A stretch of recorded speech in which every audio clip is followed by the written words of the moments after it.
told your friend you're not okay? And tell me what's wrong and why you never said you felt that way. And guess you're trying to stay strong and fake a smile until. 안녕하세요. 제주도에서 미국 주식에 투자하는 명상의 시간입니다. 어제는 나스닥 기준으로 1% 정도 오르면서 마감이 됐습니다. 속슬은 장 초반 크게 오르다가 조금 내려와서 마감을 했고, TMF는 미국 장기채 금리가 내려오면서 꾸준히 상승을 했네요. 어제는 FOMC 회의로 공개가 됐죠. 몇 가지를 가져왔는데 우선 모두가 아는 내용들이었어서 종합해서 이야기만 드리겠습니다.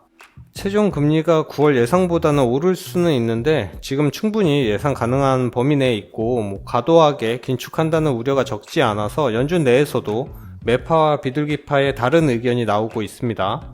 그리고 내년에 경기 침체의 가능성을 높게 본다는 의견들도 있고 긴축의 누적 효과가 커지니까 속도 조절을 고려한다는 얘기가 있습니다.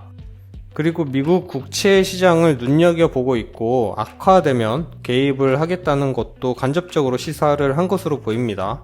종합적으로 요약을 하자면 기존과 바뀐 건 없고 연준이 보기에도 내년에 경기 침체가 예상이 되긴 하지만 아직까지도 연착륙이 가능하다는 뉘앙스가 조금씩 나오고 있습니다. 그럼 원론적인 이야기를 한 것으로 보이고요. 그래서 증시도 반응을 해서 오름세가 지속되고 있다고 생각을 합니다. 그럼 어제 안 보여드린 계좌 잠깐 보고 말씀드릴게요.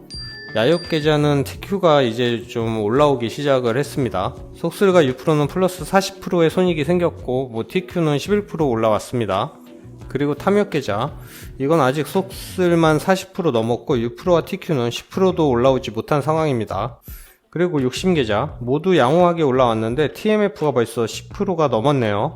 더 살 거를 시전하면서 후회를 할 수도 있지만 어제 영상에서 말씀드렸듯이 전 이미 계획한 투자 금액이 들어가 있어서 남은 투자금은 하락장을 대비하기 위해서 가지고 있을 예정입니다.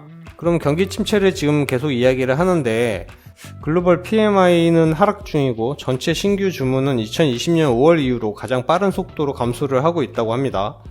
그도 그렇게 모든 지표가 하나만을 가리키고 있죠. 페드의 조사에서 향후 12개월 동안의 경기 침체 확률이 치솟고 있습니다. 자, 전문가들은 지금 무슨 이야기를 하나요? 내년에 경기 침체가 온다. 다들 지금은 이 이야기를 하고 있죠. 모든 전문가가 동의하면 다른 일이 발생하는 경향이 있습니다. 참 희한하죠. 달러 예측만 봐도 그렇고 저도 그렇고 모두가 내년에 경기 침체가 올 걸로 생각을 한다고 보고 있습니다. 그래서 내년에 매수하기 좋은 그런 가격대가 올 수도 있다고 보는데 안 오면 어떡하지? 그런 걱정도 되긴 합니다. 하지만 어제도 말씀드렸는데 주봉으로 200일선 아래 만나기 쉽지는 않습니다. 물론 내년에 침체가 와서 크게 하락이 있을 수 있죠. 근데 조금만 멀리 보고 분할 매수하고 원하시는 수익률 확고하게 가져가시면 충분히 좋은 장이다. 그렇게 저는 보고 있습니다.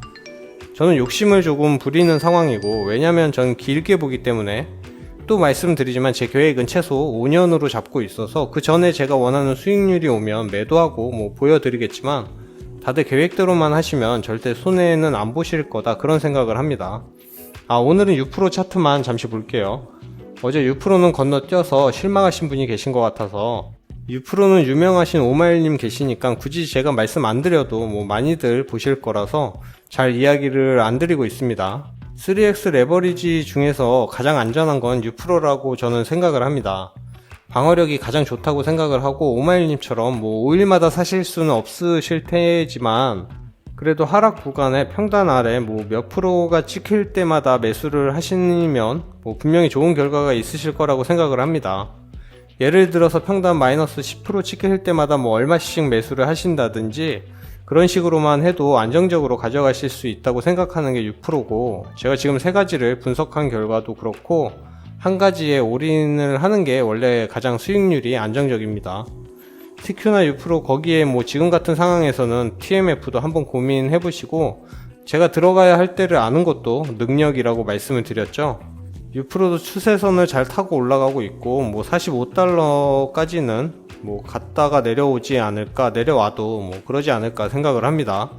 근데 앞날은 아무도 모르죠. 이게 더 올라갈지 더 내려갈지 모르지만은 제가 말씀드린 대로 그렇게만 하신다면 충분히 좋은 결과가 있으실 거라고 생각을 합니다. 1차 바닥이라고 생각이 될 때에는 좀 크게 매수하고 그 이후로는 대응하면서 관리하시면 수익 보는 날이 그만큼 빨라지실 거다. 이러다 막 올라가면 그때서야 사시지 마시고, 개인마다 원하는 수익률이 차이가 있고 제가 어떻게 하셔라 그런 말씀은 못 드리겠지만 잘 판단을 하셔서 좋은 결과 있으시기를 바랍니다. 그럼 영상은 마무리할게요. 조금의 도움이 되셨다면 구독과 좋아요 부탁드립니다. 오늘도 조금만 더 고생하시고 고생 많으셨고 푹 쉬시고 저녁에 한국 축구 이기길 바랍니다. 그럼 내일 만나요.